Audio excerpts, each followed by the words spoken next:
Hello, Kickstarter supporters. This is Genevieve, and happy International Cat Day. I realize you can't see my cat ears. First of all, I want to start this update by reminding everybody that thank you for filling out your surveys. We're 85% done, but you have not been charged for shipping. So just remember that you will be charged for shipping closer to when we fulfill the project, which I will have updates about in just a moment. But I just wanted to make sure I reminded everybody about that. You have not yet been charged for shipping. You will be charged again. If you selected local pickup, then you won't be charged for shipping. If you still haven't figured out how to select for local pickup, when you go into the shipping section, basically to enter your address, under state, you select local pickup, and then it'll zero out the information. I don't know why BackerKit does it that way, but that's just the way they do it. So I just wanted to get that reminder out of the way first. Okay, so now on to my update about the deck. It's been a minute since I've given an update because I've been either working on this deck or getting ready for an event. So if you're around in Pittsburgh, I'm going to be at Steel City Con this weekend from the 11th to the 13th. And then I'm also going to be at the Squirrel Hill Night Market on August 26th. Very exciting stuff. Okay, now on to the deck. So I've been working really hard drawing my little buns off, and just I'm always doing research. There's always something else that I want to check or figure out or collect a reference, something like that. So I've been doing a lot of that as well, using the Heinz History Center, doing some of my own legwork, my own reading. But also, I definitely want to make sure that I shout out an organization and one person in particular, actually, that was really, really helpful with this whole project. So specifically, Miguel from the Speakers Bureau of the Council of Three Rivers American Indian Center here in Pittsburgh. I have a link on this update below that you can check out more. So specifically with the Speakers Bureau, I reached out to ask some questions about pre-colonial history, and Miguel was the person who reached out to me. We had an amazing conversation and just really was extremely helpful for this deck. Just to reiterate, I'm not going to be putting in any sort of magical or religious practices from any group whatsoever, but there were certain things I just wanted to get perspective on, and I don't have that perspective, so I did some legwork. And Miguel was just so amazing and incredible, and I really appreciate him taking the time to talk to me. And let's see, what else? So I have some cards below in this little update. The first one that you see is the Lover's card. That one is based on a story in Nichols County, West Virginia, about two lovers who would escape to a coffin to meet up and then basically get accidentally buried alive, which I thought was pretty wild. And I'm going to have resources for every place that I find all of these different stories. So this one is actually from a book about West Virginia folklore that I will have the link for in the actual deck. Like when I say that I have a lot of this stuff written down, I have to, because my brain is just not big enough. Like I don't have all of this information downloaded locally. That's why when it comes to people asking me questions about the deck, like in interviews and stuff, I have like my patent ones that I like talk about because it's just easy when I'm nervous, like when I'm filming something, to kind of recall because it's like second nature. But if I don't have my notes like right in front of me, then it's really hard to pull a lot of that stuff, download it all from the web of my brain.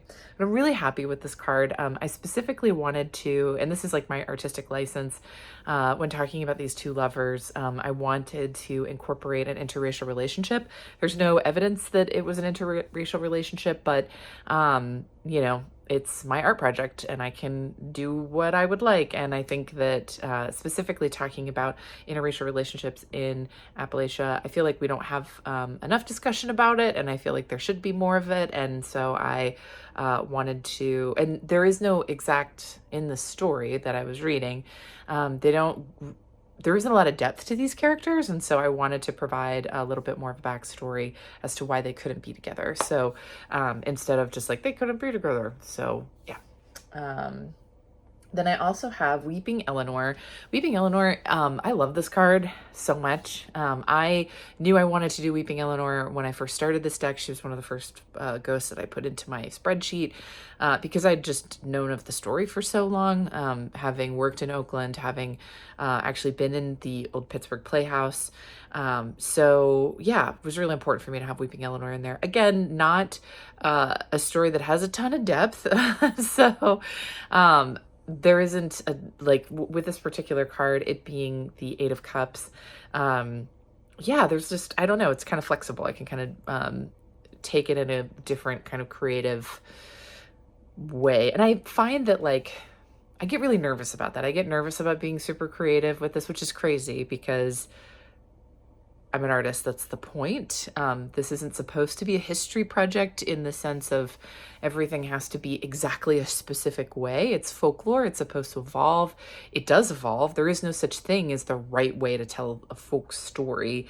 I think there's a million wrong ways, but I don't think that there's any one like perfect right way. And so that's where, again, the creative license kind of comes in a little bit.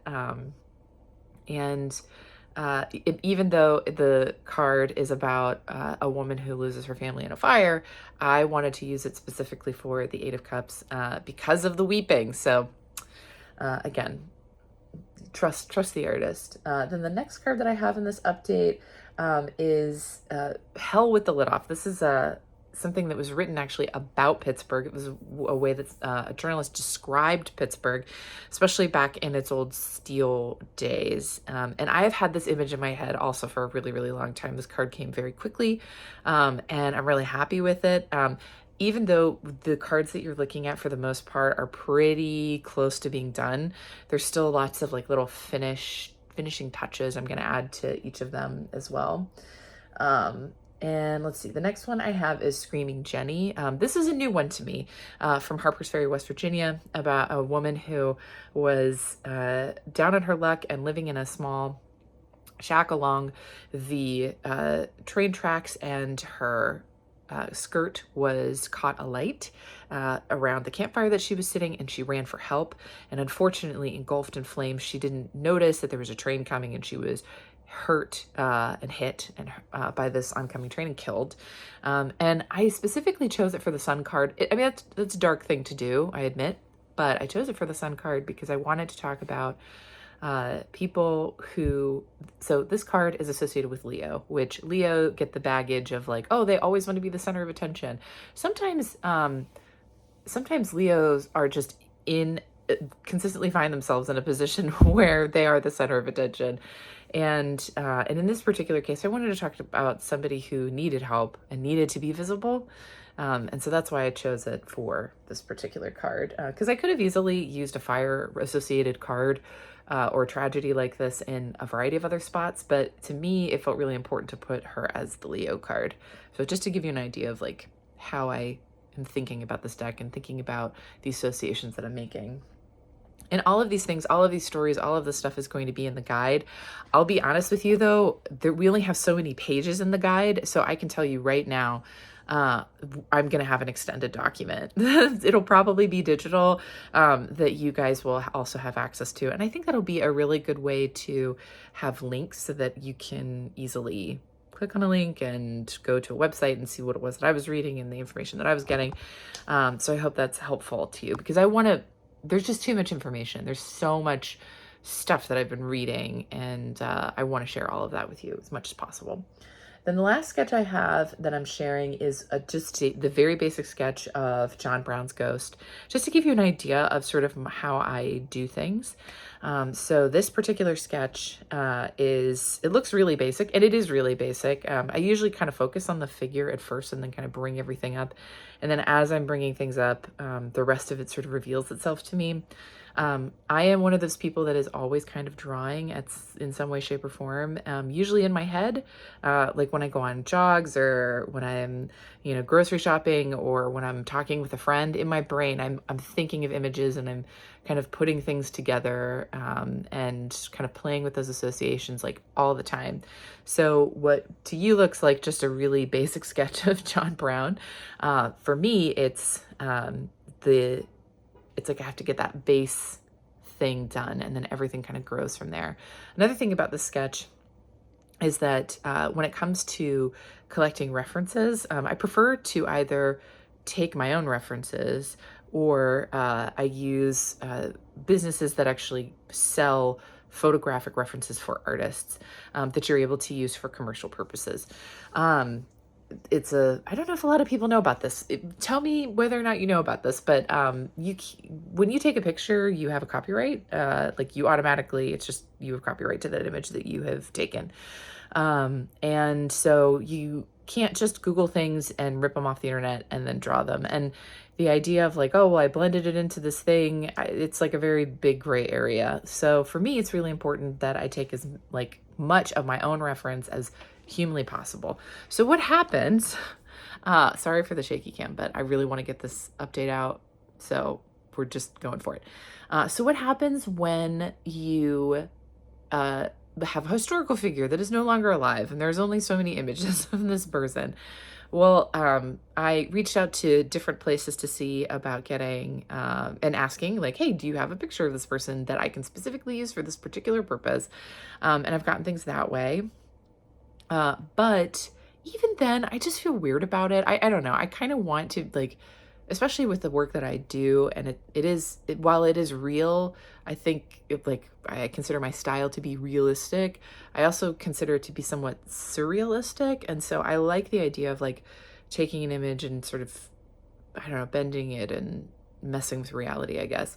And so what I've actually done with a lot of the historical folks is that I look at the picture that is like the actual picture of this person, but then I use either reference that I create or reference that like with a it's not a stock image. I wouldn't call it a stock image, but I guess it technically is like a paid artistic reference. And I kind of smoosh them together. So for a really good example is I have a picture for Mose Wharton. Mose Wharton is a ghost that is said to, he was a real man, first of all, a real human being that was born into slavery and then became free and actually worked at McConnell's Mills. And basically short story is that after he passed, his ghost is known to still be there and to kind of show people around and be this very friendly, inviting ghost. And there's like one picture of him like on the internet, period. There's also another man named John Vachon. I don't know if I'm pronouncing that correctly, but he maintained a spot on the Underground Railroad in downtown Pittsburgh and also opened up the first city bathhouse that no longer exists, but it was like a public bathing house, not the other bathhouse, but a public bathing house. The images of him are allegedly actually of his son. It's like a whole thing. So I look at those images and then I actually try to recreate them with artistic reference, finding models that could kind of look similar to those folks, things like that. Because I think I kind of think about it like when you watch a documentary and they do like the historical reenactments. It's so much more interesting of an image to create than taking this old school photo, especially like with a lot of photographs taken around the Civil War. They couldn't take a picture of this person in any sort of motion whatsoever. So they're always kind of sitting down. They're always looking really serious. And that doesn't really lend itself to this project. And it doesn't really lend itself to telling stories. It's just sort of this static image. And if I just draw that, I don't know. I just don't think that that's very interesting or compelling. So, there's been a lot of effort put into kind of recreating these people in as responsible a way as possible, but also, making cool art and telling interesting stories. So I hope that makes sense. That's been this update. That's what I'm working on. And yeah, I'm just running around doing all the things. I cannot wait to get this guy finished. I'm hoping my plan is to send everything out at the end of September. My initial goal was September 20th, but with Steel City Con taking up as much time as it has this week, I'm a little nervous about losing time this week. So I'm just going to keep plugging away. I'm literally working on this deck every moment that I am able to do so. And I just cannot wait for you to see it and enjoy it. So thanks for watching this long update, and I will talk to y'all soon. Bye.